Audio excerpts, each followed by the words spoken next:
Okay, so we've already talked about adding and subtracting polynomials, so now we're going to move on to multiplying polynomials. And we're going to start by multiplying polynomials by a monomial. And so we're really just going to be using the distributive property. And when we use the distributive property, we're going to use the product rule of exponents that says that when I multiply two things that have the same base, then I'm going to add those exponents. And so that's what we're going to be using here.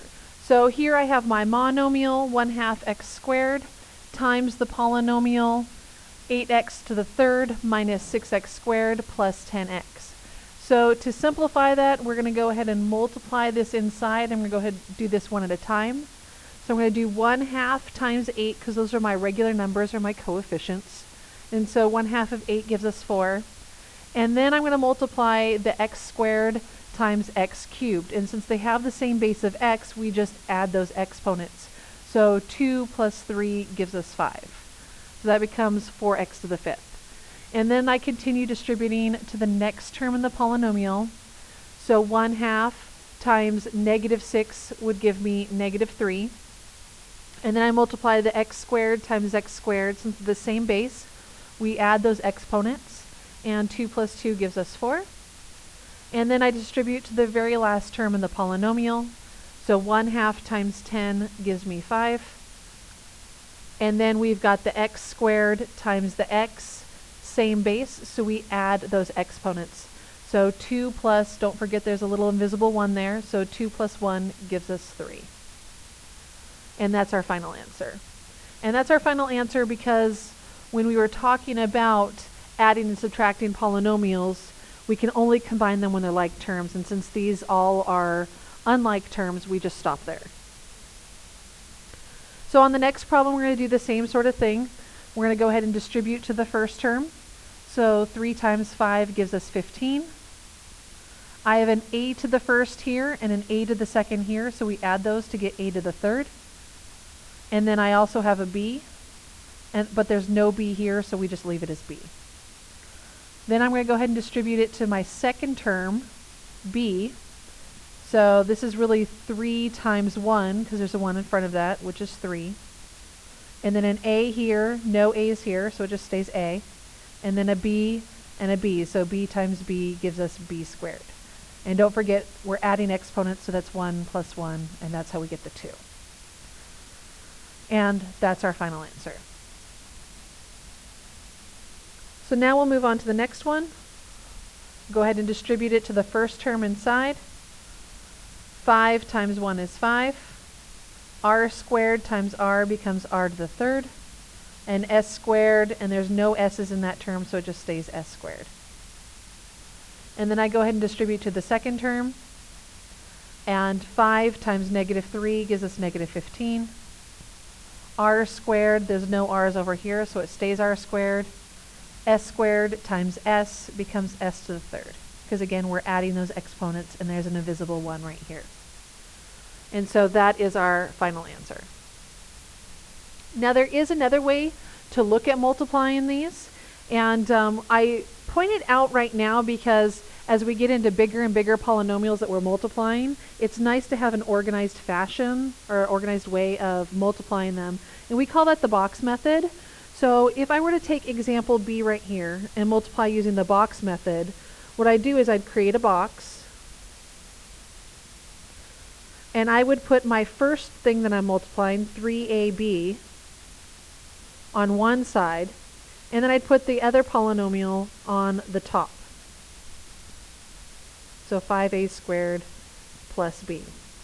And then I'm going to separate out the top because the top has 2 terms. So I'm going to separate out the top so each term has its own little side of a box. And then we can multiply. So now I can multiply 3ab times 5a squared. So it allows me to say, okay, 3 times 5 gives me 15. I've got 1a here and 2 a's here, so altogether I have 3 a's. I have 1 b here, no b's here, so I have 1 b. And so that allows me to have that first answer. And then I can look over here and say, okay, this times this. So 3 times 1 gives me 3. 1a here, no a's here. one B here, one B here, gives me two B's. And so it gives us a way to structure that so we don't forget to distribute to all terms. And it just lines it up nicely. And especially when you end up having lots and lots of stuff you're multiplying, the more organization you can have, the better. So these are our two terms, and our final answer then would look just like the answer we had above. And so even though this might take a little bit more time to use this box method, if it's going to make you get your answers more consistently correct, it's worth that little bit of time. Okay, so some more sample problems, and I'm going to go ahead and use the box method on this one, so those of you who may think that it's something you're interested in can look at that. So I'm going to take 5x on one side of a box, and then the rest of it's going to go on the other side. So let's see, 2x squared is my first term. And then I have a positive 10x as my second term. And then I have a negative 6 as my last term. And so now that gives us the space to multiply each one. So now 5x times 2x squared. So 5 times 2 gives me 10. I have 1x here and 2x's here, so altogether we have 3 x's. And then 5x times 10x, so 5 times 10 gives me a positive 50. I have 1x here and 1x here, so I have x squared. And then I multiply this by negative 6. So 5 times negative 6 is negative 30. I have 1x here and no x's here, so that leaves me with 1x. And so as long as you have your pluses and minuses inside, it's totally okay with me if you leave your answer like that. But later on, we're going to be combining like terms with this, so eventually you're going to have an answer outside of the box. And just because I'm a little OCD about things, I rewrite it.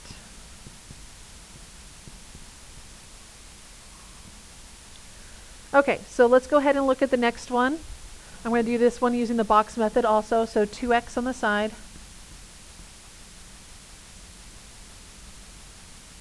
And then I have a negative 4x squared.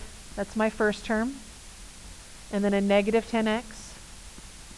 It's my second term. And then my third term is plus 3. So now I'm going to multiply 2x times negative 4x squared. So negative 8. I have 1, 2, 3 x's. And then 2x times negative 10x. So 2 times negative 10 is negative 20. I have 1x here and 1x here, so that's x squared. And then 2x times 3, so 2 times 3 gives me positive 6, and I have 1x. So again, you can leave your answer like that as long as we have these symbols in there to show how they're separated. But again, my nature makes me want to rewrite that. Okay, and then our very last example for today. Again, you can use the distribution or the box method. The more complicated things get, the more I'm prone to using the box method, because it's really easy for me to make mistakes, and as a teacher, it looks really bad when you're making the mistakes.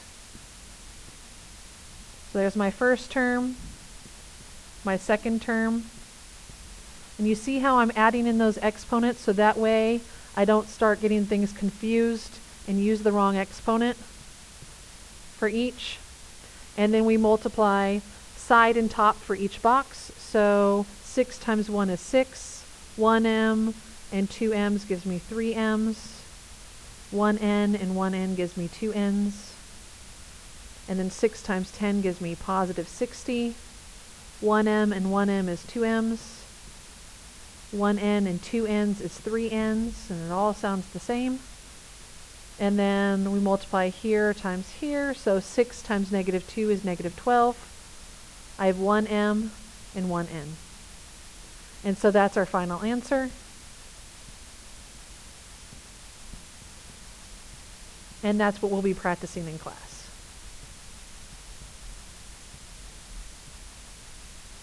And we'll see you tomorrow.